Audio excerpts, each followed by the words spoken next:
TJ Goodfella. Y'all know what it is. Told you guys we was gonna come in with the review today. For Gary Russell, Jojo Diaz as well. We rebuff and re-talk about the draw with with Badou Jack and Donna Stevenson. First we can start off with Gary Russell, Jojo Diaz. Let me know when everybody start coming in. Let me know that you're there, and then we'll get to start, man. We on mobile today, but yeah, man. I can kind of adjust this camera a little bit more, man. What's going on, bro? If I get a little more. All right, adjust the camera a little bit more. This shit's stupid. YouTube should be shot for this quality of shit. I should just use my computer, man. But I didn't. I didn't use my computer. Use my phone. What's going on, though, man? Let me see what that was. What's going on, Gain of Grip? What's going on, Mr. Ali? Let me know that you're there, Say something in the chat. But we talking about last night fights, man. And start off with Russell and Diaz since we didn't really talk about that. We talked about the purse yesterday. Gary Russell took home $1.4 million plus the ticket sales. He got the ticket sales in Livegate, so it was a sweet deal for him. Like it was a packed house. What's going on? Ronaldo? Hope I said his name right. But Gary Russell took home $1.4 million plus the Livegate for the event, which looked like to be a packed house. Jojo Diaz took home $600K. So that wasn't bad for Jojo Diaz, man, at all. $600K. Jojo Diaz got $600K. What's going on, Jose? Rich Gang in the building. So Jojo got $600K. Gary Russell got $1.4 million plus. He got the ticket revenue for the fight. So the arena sales went to Gary Russell. I don't know how the hell that went his way though, man. But Gary Russell got a nice little check last night. Michigan State Cup. I don't even like them. Got it from Arby's. But yeah, man. Gary Russell, he did a good thing. He got a good job last night. But the thing about it last night for Gary Russell, he looked fantastic, man. Jojo Diaz was a lot bigger than him. Jojo Diaz was, he was looking, like I said, he's a lot bigger. But guess what? Jojo Diaz, he struggled to make weight. Gary Russell revealed that, said he went down to the, I guess in the hotel lobby where they was at, to making a massage appointment or some type of physical therapy appointment for after the fight. And he said Jojo Diaz was in 15 minutes before the fight. For the weigh-in, Jojo Diaz was in the sauna sweating off. He said the day before that he was working out. He seen him running the track or something, working out. So Diaz had a tough time making weight, and it showed. And he ain't gonna say no excuses. There wasn't no excuses. He a young bull, but he didn't fight one full round or anything close to a full round in that fight. Everything he did was in spots. What's up, Jeffrey Lopez, man? What's good? Everything's good. He didn't fight. We was on live talking about it. By the 6th, 7th round, I was like, yeah, Diaz is putting in good body work, but it's not a sustained attack. He didn't have the stamina or the work rate to keep up with Gary Russell. And we were saying was like, we talk about in the next fight, how Gary Russell was expanding a lot of energy. He was using a lot of energy, man. How you doing, Lopez, Mr. Jeffrey Lopez, man? Let me know how you doing, brother. Happy to have you. Russell was expending a lot of energy, man. But that really didn't matter. Gary Russell was in better shape, even with the inactivity. I mean, Jojo Diaz, man, he I remember about, what was it, the second round, he hit Gary Russell with a nice right hook to the body, right on the liver. Gary Russell, it hurt Gary Russell. You could see in Gary Russell's eyes that he didn't want it no more. You know what I'm saying? He kind of backed away, and I believe Jojo Diaz took over that round, in my opinion. But Gary Russell made adjustments, man. And Jojo Diaz, was it Gary Russell that kind of made him keep his hands home and not move his hands? Yeah, Gary Russell's hands was quick. From the beginning, he was letting Jojo Diaz know that he was the boss. He was punching through his guard, punching around his guard, splitting his guard down the middle. But Jojo Diaz didn't trust his conditioning enough to really sell out and really go for the body. I mean, he landed way more body punches. I don't care what the show stats say. He landed way more body punches to the. Just bring me on my nerve. he landed way more body punches, than he landed headshots. I don't care what they say. He didn't use a jab. All he did was simply walk down and rip that man's body. What up, Sean? You know, he just walked him down. Answer the questions in a minute. He just walked him down, and he didn't use a jab. And Gary Russell figured, when he started throwing his jab, it was doing good. He really never abandoned the jab and didn't use it at any point. But when he dropped the jab to the body, and he started throwing body shots too. But the jab in the body was the turning point. I knew at that point when he started sticking. When I told him to start sticking, well, I said in the chat, I said if he threw the jab to the body before he started doing it, Diaz ain't gonna have nothing for him.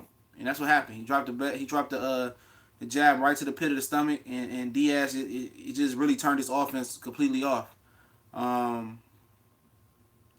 Diaz needs some peroxide and alcohol.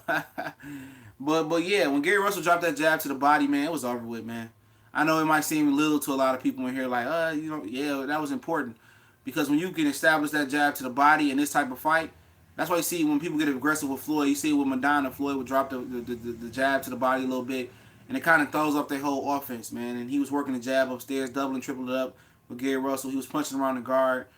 It just didn't look like Diaz. It was two things it could have been. Diaz didn't have the conditioning. He didn't trust his conditioning. Or it was the fact that Gary Russell's speed, he couldn't just get in the groove, man. He couldn't consistently get in the groove. And people say, well, Gary Russell don't have enough power to hurt him. If that was the case, Joseph Diaz would have definitely walked through him in the later rounds. He was in the survival mode. Probably about the 8th, 9th round, Jojo Diaz went into survival mode. Gary Russell was hurting him, especially he was just working. He couldn't miss. He was working to the body, up and down. I think Jojo Diaz just said, you know what, I'm gonna take my 600K and finish on my feet. And Russell is just a cerebral guy, man. He made a lot of good adjustments. He might not be the slickest guy, but he's strong. Who else smoking some loud? The walk down was ineffective because he wasn't throwing. Yeah, he didn't give Quincy. He didn't give him a jab or nothing. He threw to the body, and he never went upstairs. Diaz was low key getting in on Russell's body. Yeah, he was, man. That body attack, man. That one, like I said, I think you hadn't walked in, Tuka Pat. That right hook to the body in the second round, Gary Russell did not like that hook, man. That right hook to the body, Gary Russell, his eyes just like he wanted to cry. It was a real good shot. Yeah, I don't think he started up slow like he was nervous. I think he didn't trust his conditioning, man. I didn't think Jojo could. Jojo hit him with a lot of good body shots that made Gary Russell kind of think like 3 or 4 times, fuck twice. He definitely had the pedigree to be in there with him, but I don't think. I think it might have been the speed and the power of Gary Russell, and I think it wasn't him trusting his stamina.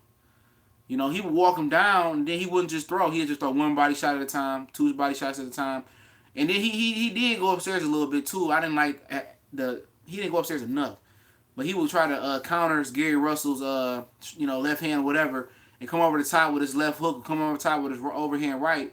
But Gary Russell took that away, and he started countering Joseph Diaz. It was a real good, entertaining fight, man. Hit the like button if you want to hit the like button yet, man.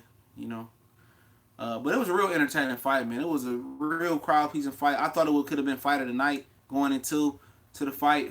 Really, it wasn't no undercard yesterday, but his brothers, from what I hear, Gary Russell, all the Gary Russells, they all named Gary Russell like George Foreman's son. They all looked good last night and was impressive. I heard that from Dan Rayfield and somebody that was in the arena. But Joseph Diaz, should he move up? Yeah. He probably should move up, man. Get some better conditioning. Don't drain yourself. But Joseph Diaz's face was red in the first 2 or 3 rounds in that fight, too, man. It was real red. And Gary Russell was punching through the guard. And, I think Gary Russell wasn't expecting Joseph Diaz to be as good as he was, man. Hold on. Yeah. Do you think Gary Russell should move up to 130? Davis is the only danger at 130 I think can beat Gary Russell. I think him and Miguel Burchett would be a good fight.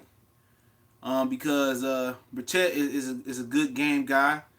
I think he could be a little bit of trouble. Other than that, Alvin Machado, he's young, but he's so much bigger than Gary Russell. That'd be another fight, but he's a regular champion now. What up, Sean? Jack Stevenson, the way Jacobs fought Triple G straight. I don't agree with that. That's a bad comparison, but I'll get to that in a minute. Gary Russell Jr. was just on another level. I don't see anyone beating him at 126. Yeah, Jose, man, he was on another level, man. You media be a boxing. You need to be a boxing analyst. Yeah, I wish. You know, I'm just on my channel, my small little itty bitty channel. But yeah, man, Diaz just didn't have the conditioning, man. I know when you don't have the conditioning, you try to half step, man, and that's what it was yesterday. And I think the speed, man, was just the speed and the power was too much for him last night, man. And Gary Russell didn't make any friends last night either. I mean, you know, too many people not gonna want to dance with him in that ring.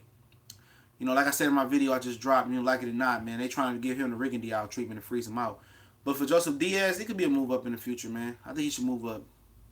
Lee Selby moving up, you know, so he moving up as well. I squeeze the Josh Warrington shit in a minute, man, since I didn't do that towards the end. I squeeze it in. Um, but you know, Diaz. I mean, Gary Russell, man. You know, he just showed yesterday that he's the reason why people didn't want to fight, man. I've done several videos on Tank versus Gary Russell, man. I think a lot of people slapping those videos. That's before I got a little subscriber boost, man. I probably did 3 videos about Gary and Tank, man. I think I'm slept on. I think I'm slept on as a matchmaker, man, out here, man. Really am.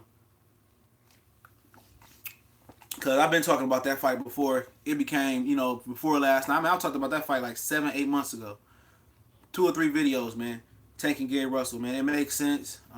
But like Tank said yesterday, he's too big of a star down there in the DMV or around that area to fight at that small venue. So if they were gonna fight, it's probably and it had to be down there, either outside at the Orioles arena, or it'd have to be at where the Washington Wizards play in DC or somewhere like that, man. That's where it had to be at. Tank is a star, man, down on the East Coast, man. I can attest to that. I was at the Brooklyn Barclays Center. He sold a lot of tickets, man. But you know, Russell ain't on Tank level as a star yet because Russell ain't fought enough, man. Russell can be pound for pound, man, up there. Easy. Russell can be pound for pound, man. That's what type of skills he got, man. You know, but they don't give him the opportunity, man. You can't force them chicken motherfuckers to fight, man. They want to call it Donna Stevenson Chickenson. They want to call, you know, Tank Chicken. But ain't nobody call Leo Santa Cruz, Carl Frampton, Adam Mar, Scott Quigg chicken when they duck Rigondeaux, man. You know, nobody really called them chicken. We might say, oh yeah, he ducked him for a minute, but nobody consistently called those clowns out for that duck move. And not only are they ducking, they duck Rigondeaux, okay? They doing Gary Russell the same way, man. They doing Gary Russell the exact same way. Gary Russell is too much of a respectful, clean-cut guy to get out of character and put him in their place. Gary Russell or Salido, I take Gary Russell, man. You know, at this point, Salido, he drinking beer and stealing 16 packs and shit, man. Do you think people are ducking Russell? He doesn't look unbeatable. Yeah. You know, don't look unbeatable because you ain't in there taking the beating. You know, they scared of him. They know they can't beat Gary Russell, man. None of them clowns. Only guy that might have a shot at beating Gary Russell at 130 is 126 is what's the old boy name? Oscar Valdez, you know, out of the top guys. Michael Swift, do you think Jojo can beat Santa Cruz? I don't know, man.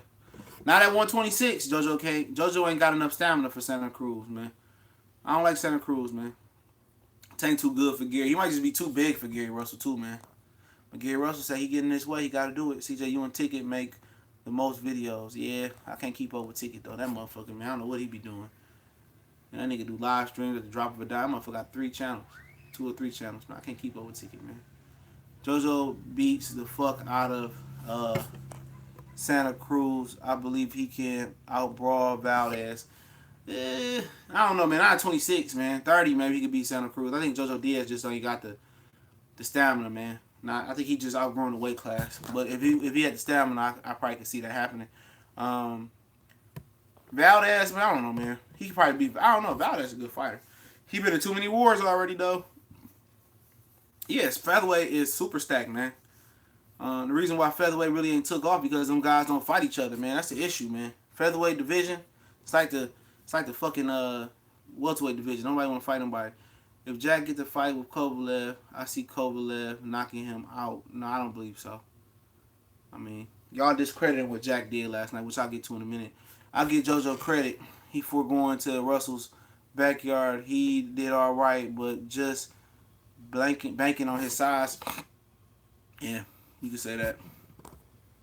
Kovalev would have knocked out Stevenson last night. Oh yeah, Kovalev would have. I don't know though, man. Stevenson was way off last night, and I'll get to that in a minute. Give me a minute. Stevenson was way off last night. Talk about the middleweights towards the end. Valdez got hurt. I think he still can outbox. Yeah, he still he ain't been in too many wars. Valdez. Jack did a great job. He started too late. Jaime Maguire versus Charlo. Jaime Maguire get fucking laid out, bro. He ain't ready yet, man. He need to just fight Liam Smith. Take his time. He not ready for Swift Hearn or Charlo, man. If he beat Liam Smith, I can gauge him a little bit better. But he's a talented fighter, man. Well, he get knocked out, man. People say, "Oh, Charlo too small." I said, "Do you know how big Star is? Very, very slow, man. He ain't a fast starter, man. It ain't had shit to do with Stevenson. It had shit to do with Stevenson. It had shit to do with it. Badou just starts to fuck slow. You see Derek Edwards capitalizing that shit, knock him out. He just come out cold. Look at his whole body. Badou Jack didn't have one drip of sweat on his ass, man. Stevenson had a little lather going on. And when you come out cold like that, man, and you ain't warmed up right, it's hard to come out there and loosen up and get in the groove, man. It's hard to loosen up, get in the groove, man. I said it on our live reaction last night. He didn't have a lot of lather on him, a lot of sweat. He didn't work. He didn't warm up last night, man. Badou Jack came out cold. Stevenson looked kind of a little cold, but he had more of a sweat than Jack. But early on, Stevenson didn't dominate any of the rounds at all. The first 2 rounds was no domination by nobody. It was just Stevenson, throwing the left hand and keeping Jack on the defensive, and Jack trying to gauge what Stevenson wanted to do. Stevenson's left hand was off all last night, man. That left hand was... Only time he was accurate with the left hand was on the inside, was throwing it to the body in the uppercut. But as far as the straight left hand, Stevenson looked like he lost some prime, due to inactivity. And coming to this fight, he was very, very off. He was off balance. Only time he really looked good in this fight was after he hurt Badou Jack with the body shot. I think it was a straight left to the body. And, when he fought Badou Jack on the inside, like in the middle of the rounds, when he banged Badou Jack on the inside, and he was ripping Badou Jack up on the inside. And I was surprised to see Stevenson fight on the inside like he did. But after that, he didn't want to fight Jack on the inside no more. You know what I'm saying? Stevenson showed us more to his game than what people thought it was. But, yeah, last night Stevenson, that wasn't the best Stevenson I've seen. Could that have to do with the jump up in competition with Badou Jack? Could have been. Could it have to do with something that he was 40 years old and inactive? Yeah. But how I seen it, I had Stevenson win the first 2 rounds, but it wasn't by, like, domination. He just was the more aggressive fighter, but he was losing energy. How can I say it? He was winning rounds, but he was working too hard to win the rounds. He was boxing good. Well, he wasn't even boxing. He was just throwing, just trying to establish that he was the boss, and his left hand was gonna make Badou Jack a little bit tentative and scared. And Badou Jack was just trying to gauge him. Like I said, Badou Jack is a guy that fill you out and then make adjustments early on in the fights. Okay, Stevenson was working entirely too hard to win a round where he didn't do anything effective. He didn't hurt Badou Jack. He didn't really land anything clean in the first couple rounds. He was just working entirely too hard not to do shit to win those rounds. And eventually, they came back and hurt him with the stamina, man. He expended too much energy trying to knock that man out with one punch. His left hand was missing all night. That may be accredited to Badou Jack defense and him being able to change range and roll punches. But Badou Jack definitely took the left hand out of the equation last night, especially the straight left to the head. Badou Jack heated up a little bit. He found a way. He found that his right hand was something that Adonis Stevenson couldn't defend.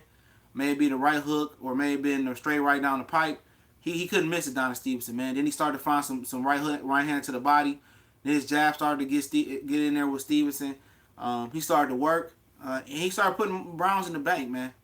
I had him winning 3 and 4. I had Stevenson winning 1 and 2. I think I had Stevenson winning 5 and 6. But after the 6th round, I only had Stevenson winning 11th round. I just felt Badou Jack was outworking him. And then those first 2 rounds that Stevenson won, I mean, the first round was debatable. I mean, a lot of us thought it could have been called an even round. The second round, I think Stevenson just did enough. It wasn't like he was blowing him out the water. Stevenson didn't win this fight. I think Badou Jack did way more than win this fight. I had Badou Jack by 2 rounds, 7-5. But Badou Jack, when you start off slow, he left something to be desired, man. Down the stretch when he gave up that 10th round, with 11th round, when he gave up the body shot in the 10th and 11th round, it is what it is. But he, like Paulie said, he almost stopped Stevenson at the end of this fight, man. And Badou Jack, kept letting Stevenson hold him when he was hurting him. When he hurt Stevenson, he kept letting Stevenson get away. He didn't put it on Stevenson like he should. And when he started beating Stevenson down, every time it was about 7, 8, 9, 10 times where he hurt Stevenson when he could have knocked him out and dropped him. Badou Jack let him off the hook 7 to 10 times. So when you do that, you deserve a draw. You know, when you go to somebody else's home country, you definitely deserve a draw. When you go in there 7, I can count about 5, 6, 7, 8, 9, at least 10 times that Badou Jack hurt Don Stevenson and let him off the hook. And when you go to somebody else's country, somebody's backyard, you know, he didn't execute. Like Black Fight Fan TV said, he didn't execute last night. You know, he really didn't, man. Get some of these questions, man. I know I've been rolling. Stevenson looked discouraged in his corner between rounds. Yeah, he did, man, because he was looking to knock him out with one punch. You know, Munguia is not ready for Jamil Charlo. I agree, Jose. Andre Ward would have destroyed Stevenson. Yep, that's Stevenson last night. You think Gary Russell has improved enough to beat Loma in a rematch?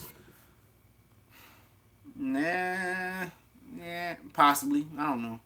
For Gary Russell, he did improve. For Gary Russell, he said that his strength and conditioning coach, malnutrition to him with a bad scale. So I like to see a rematch, man. In my opinion, why not? It'd be a good fight. That was good. That was Lomachenko's best performance, even to date. That was his best performance versus his most talented foe. You know, and it was still a pretty tight fight. I think he definitely won in Lomachenko, but Gary Russell competed and he hustled too. I don't think Lomachenko wants that rematch though.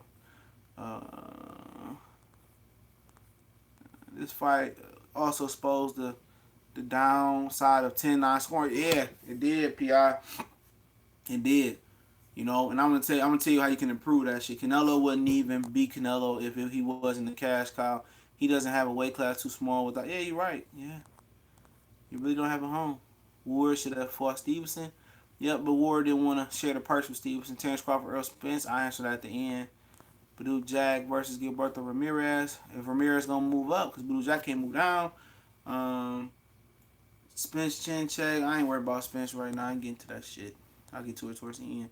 Stevenson won this fight hands down. I agree. Ray Charles can see that. I ain't worried about nothing to do with Crawford right now. Crawford gonna have his time in 2 weeks or at the end of this show. That's a tough fight.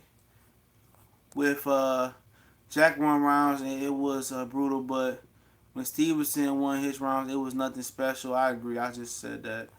All right. Well, what's going on, man? What else, CJ? Stevenson couldn't use that left hand fighting in the inside. Hold on, I couldn't see that.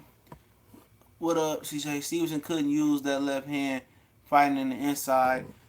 Gary Russell 0 foot speed. That's how Loma beat him by Gary Russell don't have no feet, man. He don't have no good feet.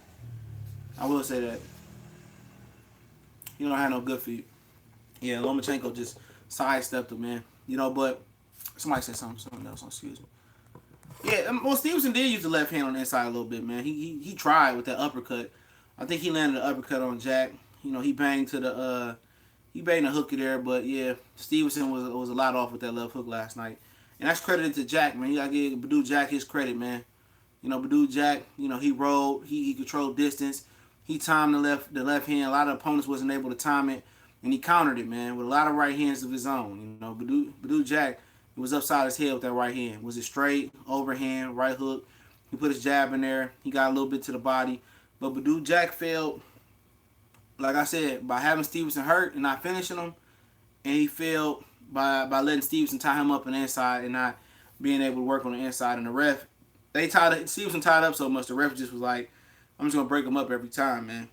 You know, but Badou Jack, he tried, man. He put a good effort to put a good string of rounds together. I think in a rematch it'd be like round 13, man. You know, I think Badou Jack, I know exactly what he want to do. For Stevenson, it'd be better if he get the rematch with Badou Jack quicker than later, sooner than later. You know, like October, September-ish. You know, he need to get that rematch now because he losing prime. But the thing about it is, man, with Johnny Stevenson, man, he said he ain't leaving Canada, man. He is not leaving Canada. So it's going for one or two ways. This can go for Don Stevenson, man. Him, let's say they say, all right, Badou Jack, you gotta wait for your rematch. We gotta let Alexander Gufik, whatever that guy name, get his. So Top Rank can win the purse bid, dude.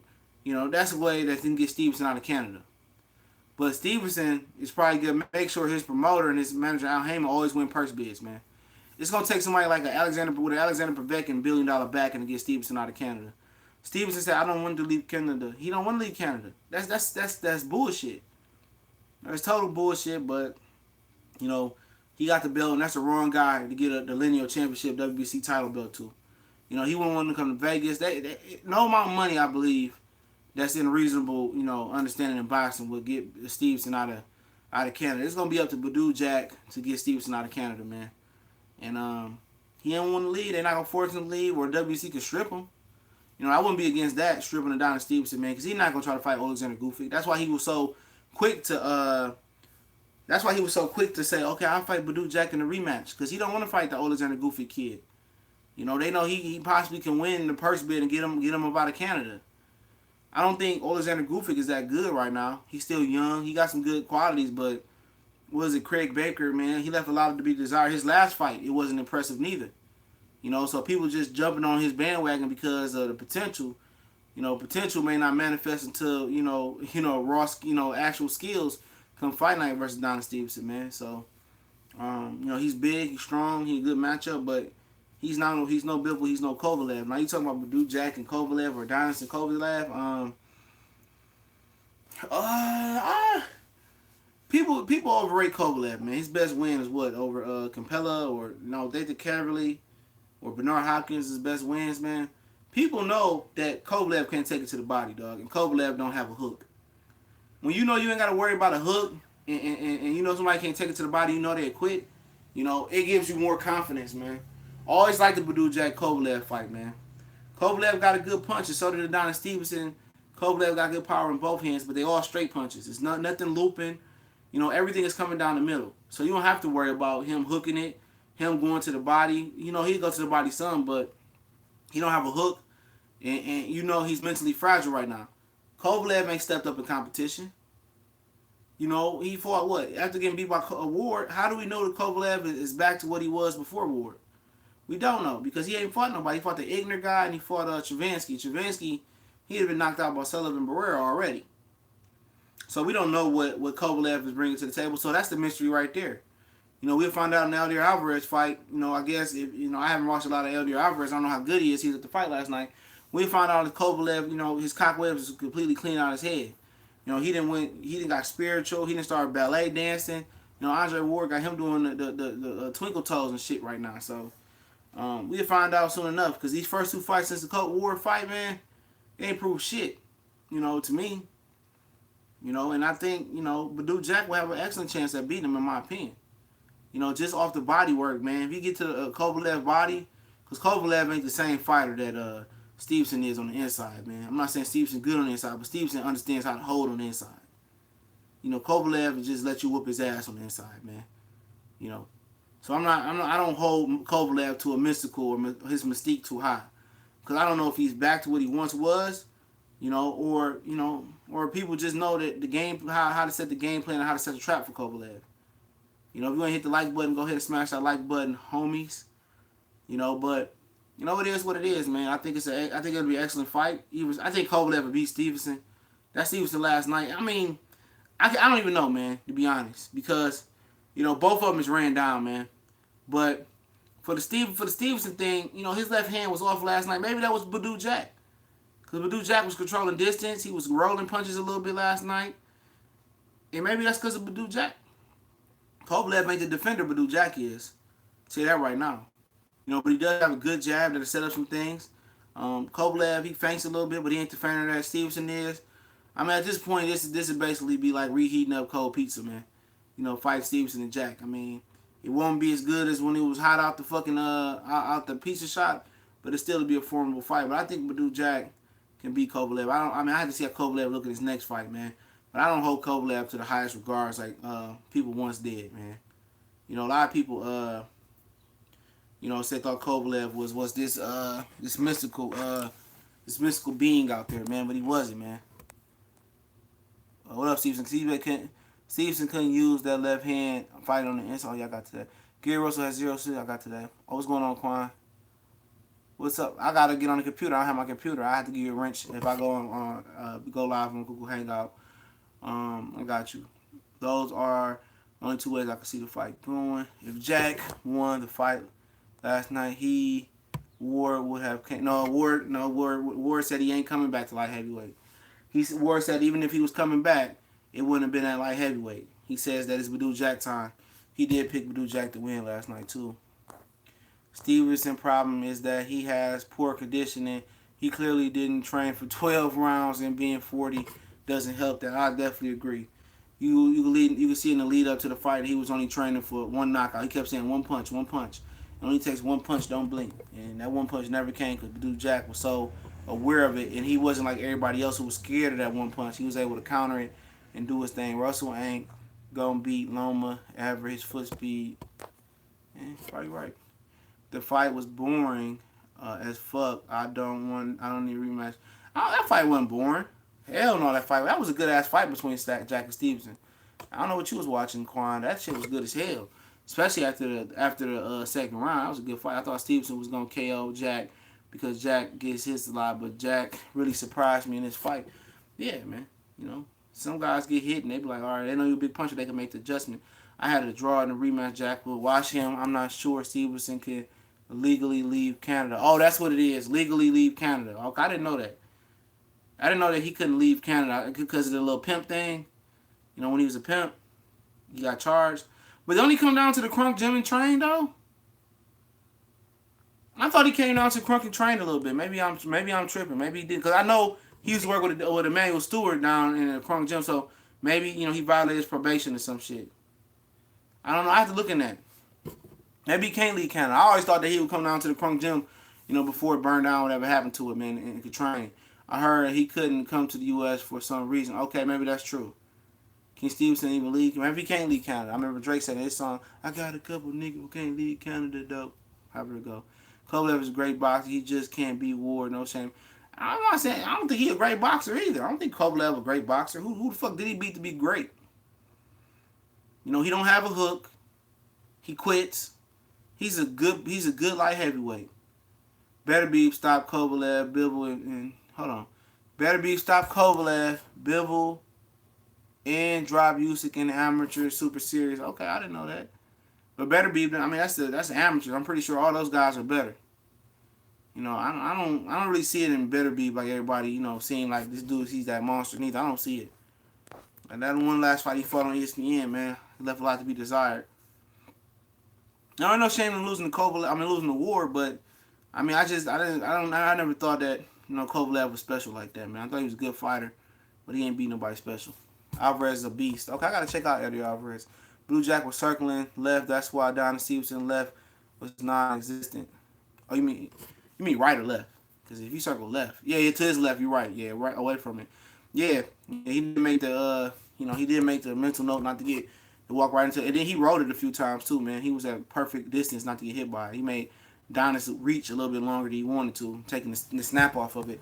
Kovalev would definitely beat Stevenson. Jack kept circling away from the. I mean, yeah, he might be Stevenson. That's Stevenson last night, but I think you got to credit Badou Jack for having Stevenson off his game, though. Charlo's being protected. Shut your dumb ass up, man. I hate these old dumb ass motherfuckers who say stupid shit. Who are they protecting Charlo from who, man? This ain't dumb shit just to say it. Man, he don't know what the hell. Both are being protected. Get the fuck out of here. How are they being protected when Triple G ducking and Jared Swift Heard talking about I gotta fight a right-hander first? Shut up. I mean, these motherfuckers don't know shit they talking about. But Jaime Maguire was trying to fight what's kid name? Carson Jones and Tijuana. Like, shut up. Shut up. These motherfuckers come out here just talking some dumb shit, man. Two of the most feared motherfuckers in boxing because nobody gonna give them opportunity. People can see, Charlo being protected. What about Triple G? His whole career been protected in a fucking air sealed casket, man. Kovalev got to go to the body, and he ain't as good as Jack defensively. And he wouldn't be able to take that left hook. Yeah, attach it to the body, but Kovalev make it sparkle. No, he can't. No, he can leave. He can leave Canada, but can't get into the U.S. Okay. Bivol is a problem. Yeah, I like Bivol. Bivol's a good fighter. Bivol probably whoop everybody else. Probably the only competition he got is better Beeb. I see Triple G being protected too then. Yeah, Triple G protected. How the fuck did Charlo's protected, man? They be killing me. Like Al Heyman protecting these guys, man. Oh, you might as well throw Earl Spence in that list too. Earl Spence being protected, huh, too. You know, Triple Bun is being protected too. Charlos ain't being protected. Y'all be killing me. How is it? Cause y'all explain that to me, bro. You know, how is the Carlos being protected, dog? Tell me that. Cause when they signed with Golden Boy and Golden and they got out of Golden Boy because Canelo was scared to fight the Charlos. Ain't that what happened? You know, I mean, ain't Danny Jacobs the one and Eddie Hearn the one that say, we're not interested in fighting Charlo. But then Charlo becoming the WC Gennady Golovkin's mandatory, and all of a sudden they want to fight him because he's the interim championship. When they could have fought him for the interim belt, and they ducked him. And another reason they want to fight Charlo because he could sell in Brooklyn. But at the end of the day, man, check out what Eddie Hearn does, man. Eddie Hearn tries to monopolize fights and shit. He know Kell Brook can't beat the Charlo. He know Danny Jacobs can't fuck with the Charlo. He know Anthony Joshua can't fuck with Deontay Wilder. He know Tyson Fury might be Anthony Joshua if he come back and get back in shape and get back in rhythm, okay? He knows all those things. So if he feel like his fighters are gonna win, why do you need to sign the other side of the fighter, man? Why do you need to sign both fighters? If you're really confident in Anthony Joshua, why are you trying to sign Wilder? If you're confident in Kell Brook, why do you need to sign Charlo? If you're confident in Danny Jacobs, why do you need to sign Charlo?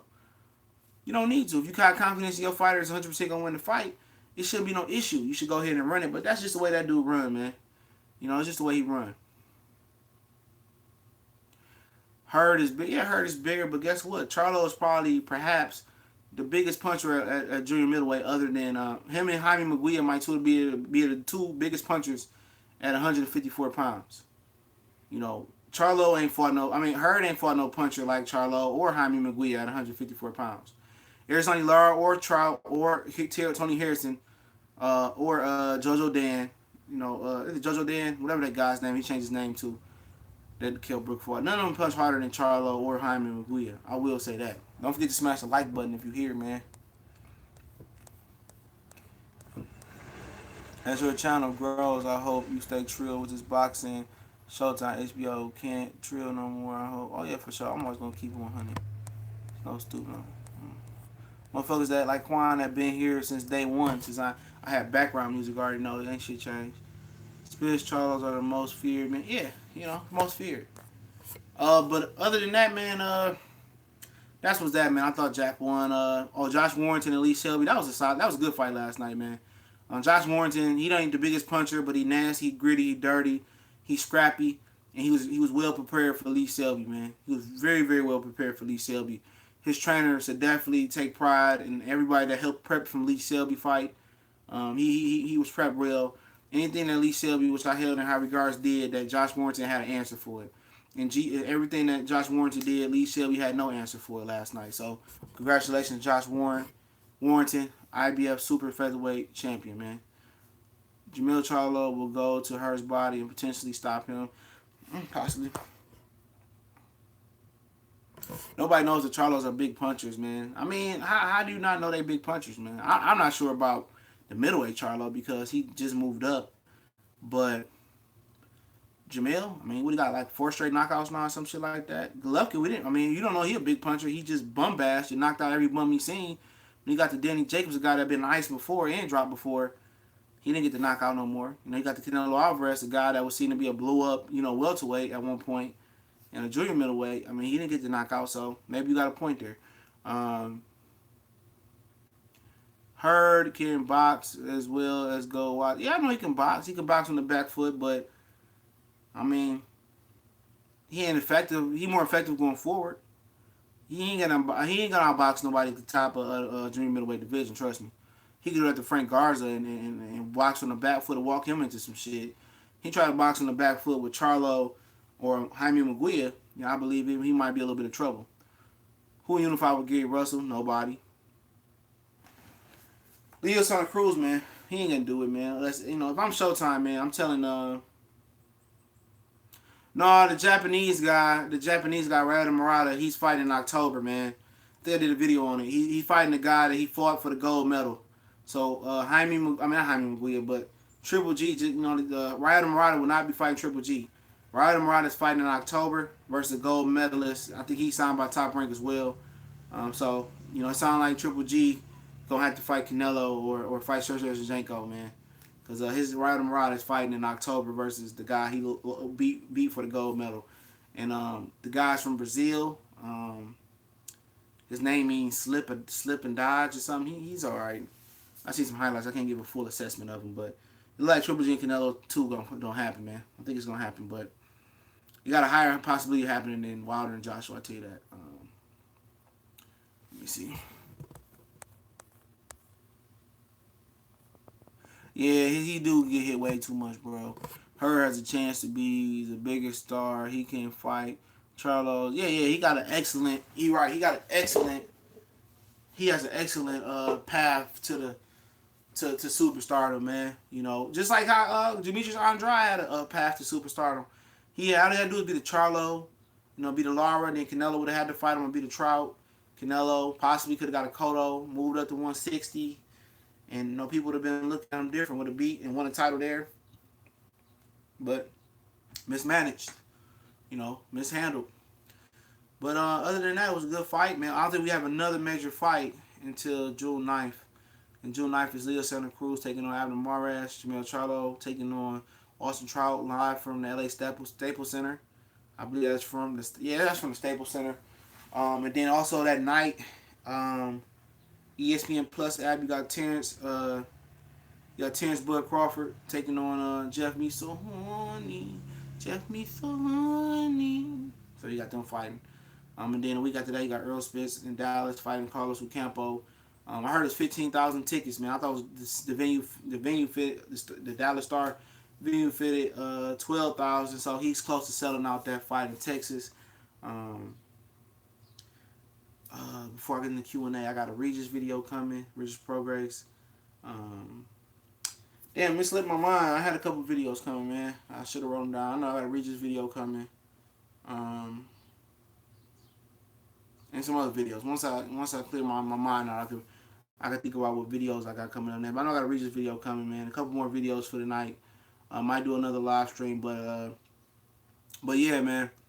It was a good night of fights last night. Can't take shit from nobody. I mean, a draw. I think the draw is fair. But I thought, Badou Jack edged it, but it is what it is. Next weekend you do have on ESPN Plus app that the dude from Pacquiao from the Philippines. I can't remember the guy's name. And you got Kale Jaffe or some whatever that guy's name is. He's fighting on this undercard. They looking to match him up down the road. Tyson Fury video got coming about his opponent. That's another video I got coming. Might do a live stream with somebody. Somebody invite me on or something like that. But I definitely accomplished what I accomplished. Mowed the grass, washed the clothes. So I'm on top right now. Just waiting for a meal. Wait for the Warriors and the Rockets. I drop a prediction video for the Warriors and the Rockets as well. Stevenson, Spence versus Crawford will never happen. Nope. Unless it blows up like it's supposed to, man. I'm not even thinking about Spence and Crawford, man. PBC can't even make, Spence and Thurman and Spence and Danny and Sean Porter, man. So I can't. I'm not gonna even look that way at that fight, man. Until both people get their house in order. Crawford can't do shit, man. You crazy, man. The Rockets is not gonna win. Y'all dudes let ESPN fool y'all every year, man. Trust me, the Rockets is not. PJ Tucker is not gonna hit 5 or 6 threes this game. You feel me? It ain't gonna happen. Trevor Ariza, Eric Gordon, they not. Trust me, the Golden State took a game off, man. They came to steal one in Houston. It is what it is, man. Curry ain't healthy. We can see that, but Klay Thompson gonna shoot like that next game. Draymond Green gonna make that many dumb decisions. Kevin Durant gonna do what he do. Man, don't let ESPN fool you, man. This shit is not even competitive, man. It's not competitive. The NBA is just utter trash, man.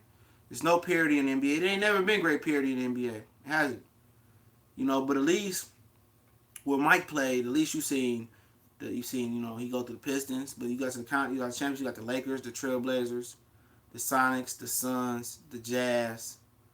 You got a lot of great teams in there. I mean, he beat Penny and Shaq. Lost to Penny and Shaq when he came back. A lot of people don't know that in the Eastern Conference Final. The next year he beat Penny and Shaq. Those Knicks teams was rough. Them Pacer teams was rough. People trying to act like he had the same layup to the finals as LeBron did in the East. It was not that layup, man. Those Dale Davis and Reggie Miller and Mark Jackson, Jalen Rose, Travis Best, Rick Smith's Pacers they gave Jordan a good battle. The Pistons, LeBron has never faced a team like the Bad Boy Pistons to get over the hump. Jordan, his second run to the play, it's a second run. His rookie year, he made the playoffs. Man, LeBron didn't make his rookie year. If he did, he got swept just like Jordan did. But the second year, he made the play. Yeah, he ran into the '86 Celtics, man. I think it was the '86 Celtics. That was one of the greatest teams of all time to this day. The '86 Celtics. Bird, McHale, Parrish, all them, Dennis, all them was great teams. People today, people think this is the greatest basketball ever played because these guys are fast and quick. Trust to believe, man, these guys are so not fundamentally sound, man. This ain't great basketball. This is horse shit. As bad as mumble rap is, man, it's as bad as the NBA is compared to what it was. When Jordan dominated the game, and if you want to go into some overtime talk, it was a big man league. That's the reason why Sam Bowie got drafted over him and Hakeem Olajuwon got drafted over him. You had Hakeem, Ralph Sampson. Hakeem and Ralph Sampson, I believe, made the finals one year, early in their careers until Ralph Sampson got hurt. You had Parrish, McHale. You had big fellas down the road like Shaq, David Robinson, Hakeem Olajuwon, a young Alonzo Mourning. You had other big guys like Charles Barkley, Sean Kemp, a young Chris Webber. You had great big guys working the face of the earth, Patrick Ewing. You had the NBA was big man dominated. It wasn't a guard leagues or a small forward league. It was a big man's league. And when it was a big man league, let me put it to you this way. Of course, LeBron can get in the paint and do what he wants. There's no what's going on. There's no big guy in the league that's worth a damn. You look at a guy like Anthony Davis. He's a great big guy, man. Right? He's a good big guy. But he wasn't the defender that Alonzo Mourning was. He wasn't the defender that David Robinson, the Emerald, was. He wasn't that defender. I use an example of a great big man. You got Cousins, Cat, Davis. You got all these good, solid big men. This is how good Shaq was coming out of LSU into the NBA. The fucking Orlando Magic had the number one pick. They won 12, 13 games or some shit like that. Shaq instantly got on that team damn near with the same roster, and them motherfuckers won 42 or 43 games and just missed the playoffs like that. That was about a 30-game jump just by putting Shaq on the same roster. That just shows you how good he was. Anthony Davis, he didn't make that roster that good. He didn't impact and make nobody good, and that's not all his fault. It's because the old school coaches, just like the boxing trainers today, they lost the fundamentals of the game. The old school coaches knew that if you played through the big man and played on the block, that, after a while, him pounding on the center, getting the center in foul trouble, dropping 30 and, dropping heat 10 for 10, they're going to have to eventually collapse and double team him. And when you collapse and double team a guy, guess what? Bam, Penny open. Guess what? Dennis Scott open. Guess what? Nick Anderson open. You know what I'm saying? Scott Skiles open. Now they getting big. Now they getting open 3-pointers. It's just the way the game's been played, man. Like I said, I've been playing basketball for my whole life. That's my longest 10-year sport, and I know the most about it. Your big man sitting at the 3-point line doing all that? No. Get him in the paint. He's more effective in the paint. And the reason why guys are able to play small ball is because these big fellas can't punish these small-ass Draymond Greens. You telling me that Draymond Green is guarding Anthony Davis, and Anthony Davis ain't giving me 50 and 25 at least? With the next biggest guy being out there, Iguodala? Get the fuck out of here. Shaq, you put Draymond on Shaq, Draymond be fouled out of dead by the end of the first quarter. You know what I'm saying? It's the way the game is being played, man. It's not being played the right way. Oh, shit, you had KD, Derek Coleman. You had a lot of great big men.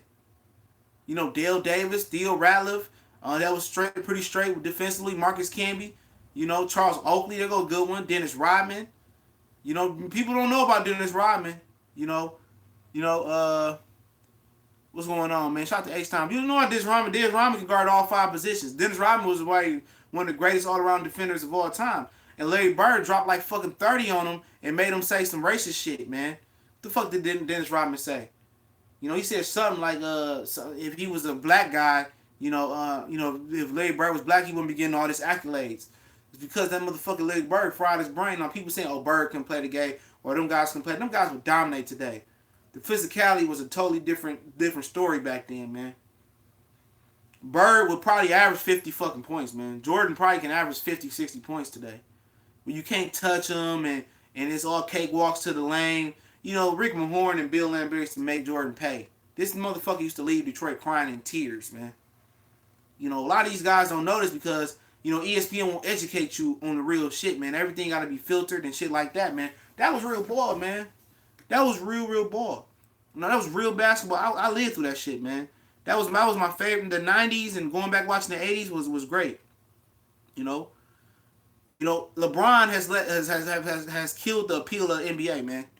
You know, maybe he's just too dominant and he get too many superstar calls or whatever it may be. On his watch, as he became the number one player in the league, he took over the league. The league has dropped. Maybe it's also the talent level has dropped across, you know, international lines in the NBA and across America. These guys don't hoop like them other guys used to, man. It's because they don't have basic fundamentals. These big guys want to sit out there at the 3-point line and do this and that. You got to have your back to the basket, man, and be a big guy. You don't have to go out there shooting 3-pointers. You're not effective out there. If you a big fella, you away from the basket, who's gonna rebound? Who's gonna defend the basket, man? No. Vince, it was motherfucking it was Dennis Rodman that said it. But Isaiah Thomas had approved it. You know, he had repeated it or defended Rodman, and they both had gotten in trouble for it. Dennis Rodman had said it though, Vince. It was Dennis Rodman that said the actual comment, man. And then Isaiah Thomas, you know, he should have just said that Dennis didn't know no better. He bagged Dennis Rodman up on that Bird comment, though. But Isaiah had tremendous respect for Larry Bird. And everybody that played against him, Dominique Wilkins couldn't guard him. You know, Isaiah should have been like, yeah, he didn't say it, or Dennis don't know. Isaiah backed him up. Isaiah ended up having to be the front man that took the grunt for that shit. He took the blame for Rodman right there, man. You know, and also Dennis Rodman, man. The reason why you wonder why Dennis Rodman went crazy and shit is because the whole Detroit Piston team, except for Joe Dumars, was fucking his wife at the time, man. I actually cut Dennis Rodman's old when I was a kid. My mom's boyfriend or husband, his boyfriend at the time, he owned a landscaping company, and you know, we cut his old house and shit like that, man. But yeah, the whole team was banging Dennis Rodman's wife, and that kind of made him go crazy. And then Chuck Daly broke up the Pistons, and all that shit happened, but. Yeah, it's fucking his wife. That's why he started doing all that crazy shit, man. Oh, yeah. Larry was bad, man. Larry was one of the baddest threes of all time, man. I mean, I can go back for... You know, people say, well, you know, Jordan didn't play anybody in the finals, man. That's horse shit, man. The Seattle Supersonics locked Jordan ass up, you know. Gary Payton, he was shooting like 2 for 80 or some shit, you know, at some time, man. That Sonic team was a very talented team, but... At the time, man, the West was so competitive, man. It was, man. Once, you know, Magic got out, you know, he had this little situation. Once Magic was removed from the Lakers, and the Lakers had to go through Vlade Divac, Van Exel, had to rebuild, you know, it was the floodgates open, man. I mean, you know, the 2 years Houston won it, people debate if Houston would have beat the Bulls, man, and that's a debate that'll never be answered. But Hakeem Olajuwon, you know, the first playoff series, man, they gave David Robinson that MVP, man. Hakeem tore his ass up. That was the worst thing he should. Hakeem Olajuwon was probably had the greatest footwork of any big man I seen with Kevin McHale. Kevin McHale was more technical. Hakeem was more flashy, man. Hakeem was a hell of a big man, man. That Houston Rocket team didn't have another superstar on that team. It was him, Mel Maxwell, Kenny Smith, Sam Cassell, Robert Horry. It was a good team. Hakeem Olajuwon was so dominant, man. And that's when big men were dominant and could chew and walk and chew bubblegum, man. Then you go, how can you have 2 top 5 MVPs on now week? I don't know what you're talking about, but yeah, but then, you know, he played Shaq in the finals, man. And what's the old boy name? Nick Anderson missed those free throws, and they would talk, you know, Kenny Smith in hindsight was talking about how, you know, Orlando was partying and not taking them serious, and they was a veteran team. And, you know, if Orlando probably would have stole that first game, man, it could have been big, man. Oh, yeah, you talking about Golden State. I mean, shit happened, you know. When you can turn on the light switch and turn it on and off, It's dangerous, man. It's a great team, but I think they just got to, when you go. Let me explain something about Golden State before I keep going. When you want when you want a title, man, and they won multiple titles even without Durant, adding in last year. When you win a title, um, it's like it's harder to repeat, no matter how many superstar players you got on your team, because when you consistently making deep runs in the finals, man, in the playoff, it wears on your body, man. It's wear and tear. They went for the 70 wins the other year. It's hard to consistent, no matter how much talent you got. It's hard making those deep runs in the playoffs. So some nights they just gonna take off, and that was the night they just took off, and Houston just turned it up and whooped that ass, and that's what happened. But yeah, you had like the 90s NBA, man. This is what I kind of suggested, man. I didn't do a video on this, man. I suggested this, man. I think legitimately to actually do Michael Jordan his just due, man. You know, after the NBA season is over, man, I believe ESPN should pick 3 nights a week to run Jordan games. You know what I'm saying? Or they can run it 5 nights a week. Run an entire Jordan season in the off season, especially for the basketball heads. Each game of the year, go back, pick a Jordan season, run the whole season in the off season till the NBA start. Have live commentary. Talk about the game. Run the whole season back. Keep running each Jordan season so people can actually appreciate how great he was.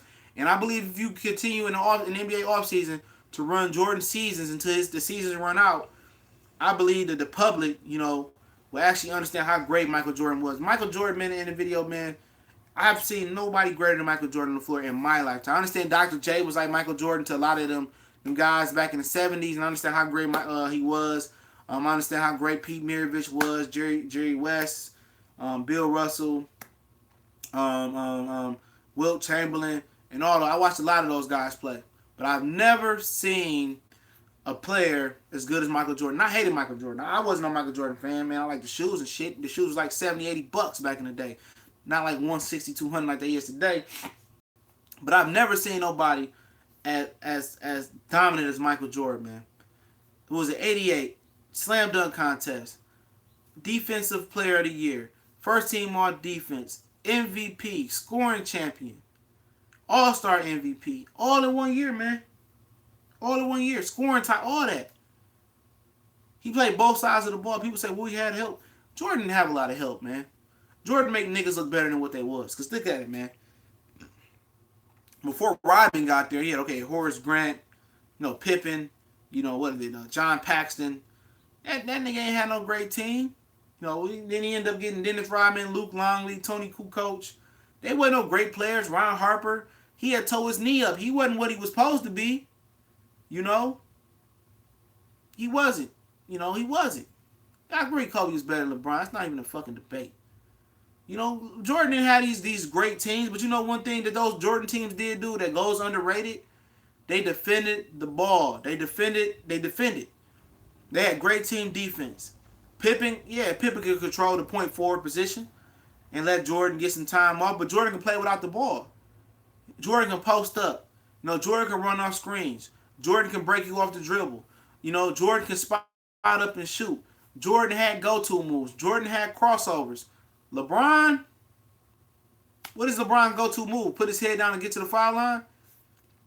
Jordan went over Alonzo Mourning. Jordan went over Patrick Ewing. Jordan went over Mutombo. Jordan went over Hakeem Olajuwon. Jordan went over David Robinson.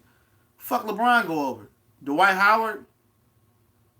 Who he go over? Tyson Chandler? Who he go over? Enes Kanter? You know what I'm saying? Who the fuck did he go over, man? He didn't go over nobody. Ain't no big man. It's easy to go to the basket and average 30, 40 points a game when ain't no big man defending the hole, man. Jordan went over legendary big man. It's a who's list who Jordan went over and dunked over. When he went over side, when he crossed over and pivoted one way and dunked over Patrick Ewing, iconic. I agree Dwight Howard's a Hall of Famer. I definitely agree, especially in 2009. Hell of a talent. Would you put him up there with Hakeem Olajuwon? Would you put him up there with Shaq? Would you put him up there as a defender with some of those guys? Possibly so, but as an all-around player, no. Dwight Howard wasn't better than Patrick Ewing. He wasn't better than Alonzo at his best. He wasn't. Alonzo could pop that 10 to 15, 20 footer before he got sick and got injured. He He wasn't better than David Robinson. He wasn't better than Kevin Garnett. I mean, he wasn't better than young Chris Webber. Better defender, but Dwight was a great player. I'm one of the few that think Dwight Howard's a Hall of Famer, man. I do think he's a great player. But Jordan went over iconic big fellas, man. The big fella has been extinct in the NBA.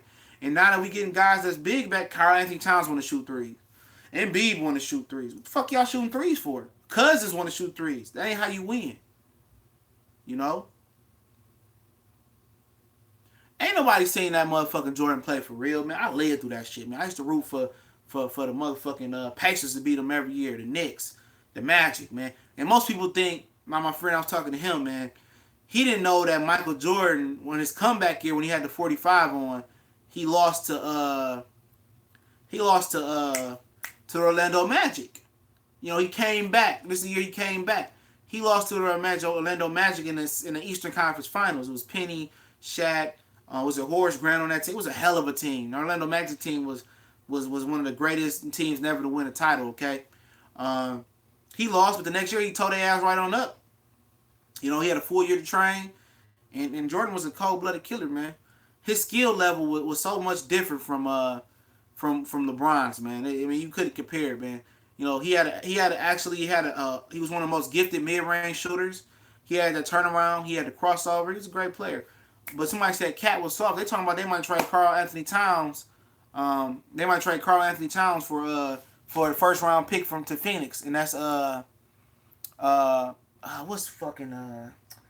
DeAndre Ayton possibly, man. Karl Malone, he was a power forward. Karl Malone, man. If you haven't seen Karl Malone play, man, don't look at. I mean, Karl Malone was a great player even until when he sparked out with the Lakers, man. Yeah, we talking basketball now, though, man. Even when he sparked the young Karl Malone, go back and watch the young Karl Malone, man. Karl Malone was as athletic as a big man running the floor that you ever seen. You see Anthony Davis run the floor? Karl Malone was like that, man. He was a ball of power. He was a strong, big, cocky motherfucker, man. You know, Karl Malone was it. He couldn't shoot free throws for shit, but he was one of the greatest power forwards of all time. I mean, perhaps the greatest. A lot of people say skill for skill, you know, minus the championships, he could be better than Tim Duncan. You know, he had the mid-range jumper, and you guys see Dirk jump off the 1 foot, you know, the one leg. Karl Malone was the first motherfucker to start jumping off one leg with the fadeaway jumper. People don't know that. People get at the Dirk Nowitzki. Dirk Nowitzki got that from Karl Malone. You know, he was strong though, man. You know, I mean, what happened to the big man? It's not even a forward center position no more. They took the center out the All-Star game, man. They not teaching the game right, man. Mikal was one of the greatest big men I've ever seen as well, too. That's one of the greatest post players with Hakeem Olajuwon. Hakeem had post moves you can't teach. Kevin McHale can teach you how to post up like he did with Dwight Howard, but Dwight Howard didn't want to listen. He didn't listen to Hakeem Olajuwon either. If you wanted somebody to teach you how to play the post and you didn't have the athletic ability of a Joel Embiid or Hakeem Olajuwon, it would be Kevin McHale. Kevin McHale is one of the most underrated players in NBA history. Kevin McHale might not look like he used to ball on TV, but couldn't nobody fuck with Kevin McHale on the block, man. You know? Yeah, Kim is a little Kim if you stop shooting fucking 3-pointers, man. You know, but yeah, the NBA, man, that's back then, man. Now, if they had FanDuel in the NBA back in the 90s, man, that should have been some shit. Yup. You know, Dwight Howard was too concerned about fucking with the bitches. He got like 30 kids. Girl was a cheerleader too, one of them. Yeah. You don't see nobody with block moves like that no more. That's why you can play small ball now, y'all. You can play small ball because, I mean, ain't no center gonna make you pay. You put Draymond Green or you put Draymond, you put Durant, you put Kyle Kuzma, you know, some of them twins. You put some of them motherfuckers on Shaq, or you put some of them on Hakeem, or young Duncan, and young David Robinson, young Patrick Ewing. Patrick Ewing would tear them motherfuckers up for 60, bro. Young Alonzo Mourning would tear a nigga up, man. Seriously, man. Some of them guys was they played today, man. Shit, man. It'll be over with, man. Embarrassment. That's exactly. It'll be an embarrassment. Rasheed was another motherfucker, man. We gonna talk all day on this motherfucker. I wasn't even planning to do that, man. Rasheed Wallace was probably one of the most gifted big fellas ever, but he didn't have a drive. Rasheed was so passive, dog. Remember they was up on the fucking Lakers by like 30 fucking 20, 30 points. And Rasheed is the guy that you need to be the killer to put it away. They didn't have that killer. You know what I mean? It was Sabonis, Bonzi Wells, Rasheed, Damon Stoudemire, Ruben Patterson. Man, shit, I can remember that whole team, man. I used to root. Look, I'm a Laker fan now, dog. But I hated Kobe and Shaq, dog. They were just that fucking dominant, bro. Rasheed didn't have an ick factor. That's right. He didn't want to be great. But when he got with the Pistons, it was good because when they needed Rasheed to be great, he would be great just long enough to get the Pistons over the hump. So it fit. That's my squad right there. But I hated Kobe and Shaq, man. I was so fucking happy. I'm like, hey, Trailblazers did that shit at the time, man. Hell yeah. Then them niggas came back. You know, you just looking like, fuck these niggas come back. You want to say NBA rigged and shit, man? They came back. I was mad as hell, dog. I remember that game, man. NBA used to be lit. Like, what happened, dog? What happened to the NBA? What happened? Like, the early 2000s, man, was still good. You had Weber getting robbed by the Lakers still with Sacramento, and they was about to go up 3. What, they about to go up 3-1 on the Lakers? Or whatever, 3-0 on the Lakers. Then Vlade Divac tipped that bitch back, and Robert Horry. Bitch. I remember one year the Lakers, man. I remember one year Derek Fisher didn't even miss 3 through the playoffs, it looked like, man. I think it was the year, I can't remember. He hit the game winner in San Antonio. He was injured the whole year. Derek Fisher was money. That hit the whole playoffs, man. Lakers was that deal. They was that deal, man. They was that deal. You know, Rick Fox and Devin George, bum-ass, and Slaven Makadenko, and what's the other guy, white guy, Mark Manson, all them bums on the court. Man, that was good ball, man. Even when you had 10, like don't let these niggas fool you, man, out here saying Golden State is ruining the NBA, you know, but, always been dominant teams. Would you put Robert Horry in the Hall of Fame? Shit, might as well. That nigga, man, I ain't gonna put him because he got 5 rings. I'm gonna put because Robert Horry is one of the most clutch motherfucking players in NBA history, man. I mean, remember that time he tackled Steve Nash and saved the championship for the Spurs? If he didn't hurt Steve Nash, the Phoenix D'Antonio might not even be with the Rockets right now, man. You know, he injured. You know, he gooned out Steve Nash. Then he got some of the players suspended for jumping off the bench. So he's. I mean, shots in Houston. You know, I appreciate it, Matt. You know, the shots in Houston, man. He hit. He hit shots everywhere, man. Robert Horry, man, he just deserved it just for being a big time player, man. But that one he hit versus Sacramento, where Sacramento could have went on like 3-0 or 3-1 on the Lakers, man. And Vlade Divac's dumbass tapped it to Robert Horry, man. I was mad as hell, dog. I was mad. Chris Webber from Detroit, so at the time he wasn't you know what he is now, like a little punk motherfucker he is now. But that motherfucker, man, that was my nigga back in the day, man.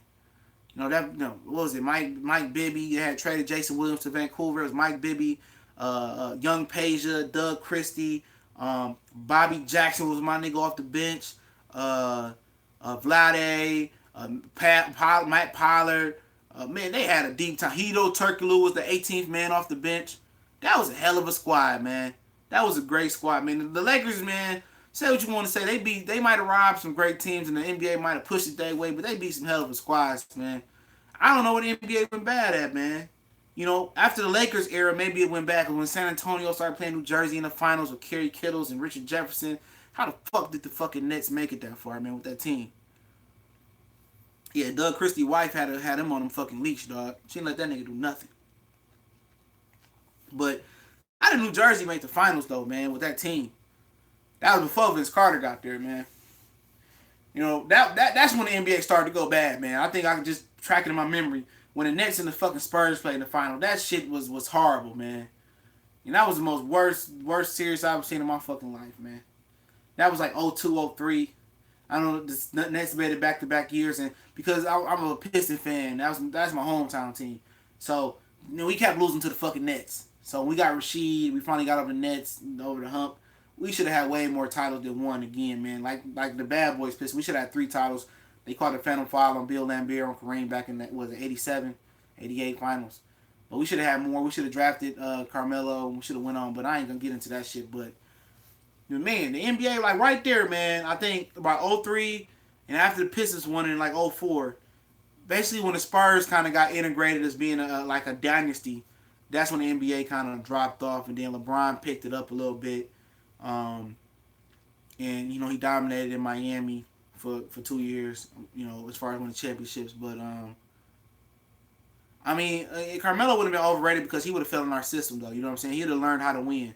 It was a system. He could have kicked Tayshaun to the bench, and Carmelo would have bought into what we was doing. Carmelo would have been a top 5 player in the league, for a long time to come. He'd have been a straight Hall of Famer. He'd had 2 or 3 rings with the Pistons, and his career would have been totally different because he would have learned how to win. He wouldn't have been in fucked up situations, but he is a selfish player, man. He got jealous because Chauncey Billups was getting the credit when the Nuggets made the Western Conference Finals. I ain't gonna get into Carmelo, but yeah, right when the Spurs dynasty took over, we could say the NBA dropped off, man. It did, man. But it was a hell of a hell of a league from 2000s, early 2000s on back, man.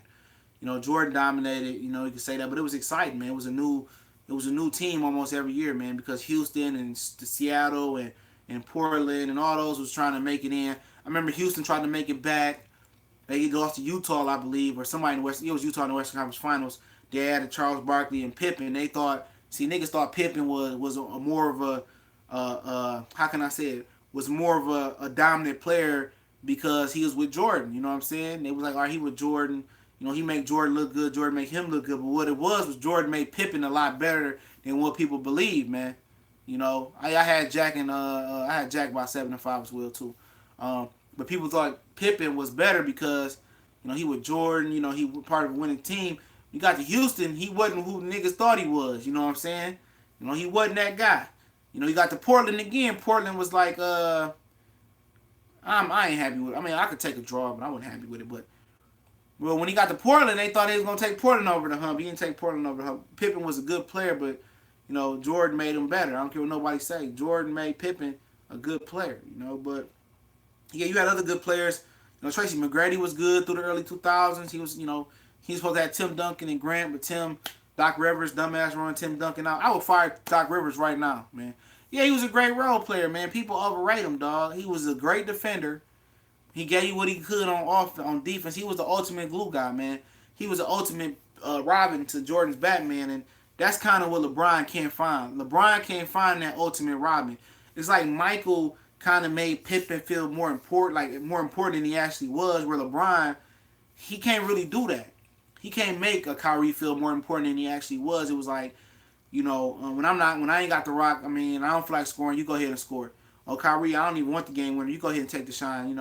They couldn't anybody that played with LeBron may have been Dwayne, Bosh, Kyrie, Love. LeBron has never figured out how to integrate them into the offense where it had a nice flow. You know what I'm saying? Where it flowed nice. What it was Dwayne and then him and Bosh and Kyrie, all that. It was here, your turn, my turn, your turn. They never was able to consistently play off each other. LeBron, like I said, somebody that great like LeBron got to have a weakness, and his weakness is, he don't have no offensive off the ball skills. He need the ball to be effective. Jordan didn't need the ball to be effective. Jordan catch and shoot. Jordan catching on the top of the key, high post. Jordan catching at the low post and make shit happen. LeBron want the ball to be effective, and that's a little bit of his problem, man. I'm gonna go ahead and cook up some more videos, man. I got the Fury video coming about his new opponent. The Warriors and Rockets review. As soon as this upload, I'm gonna drop that. It was another video I was gonna do as well too. I said it earlier. I can't fucking remember, but yeah, man. Yeah, he said he wanted to play off the ball, but does it happen? It don't happen. He had Kyrie. He couldn't play off the ball, man. Uncle from Uncle Time video. Oh yeah, it's coming, man. I'm working on it, man. I'm definitely working on it. It's definitely coming. Just give me a little bit of time, man. It's coming together, man. I want to do it some justice, man. It's definitely coming. More food for thoughts coming, but we've been jam packed with me doing film study on these fights, man. I'm trying to jump ahead because I'm going to midnight, so I'm be on mornings this week. So, I'm just trying to get everything prepared for the Santa Cruz and the Charlo, the Errol Spence situation, man. So trying to prep, but I got the Warriors Rockets prediction video coming. I got Tyson Fury new opponent coming. And you know, possibly another video. I can't remember what the fuck it was, man. But let me clear my head, get some water. No, he ain't playing off the ball in Houston, man. Houston said they do not want his ass, LeBron. That's gonna add. You gonna add another ball dominant isolation player, man? No. You know, Kawhi Leonard feel better than Houston, but you know it is what it is. I appreciate y'all for rocking out with me, man. I might do a live reaction to the basketball game tonight. Would y'all like that, man? I see Casino for life doing, man. You know, he just do it to hate on LeBron. But I think I might do that tonight, man. I might see if Cali Enigma want to jump on to some shit like that, man. That shit'd be sweet, man. Yeah, you're right. LeBron only can play in LeBron system, man. But we gone.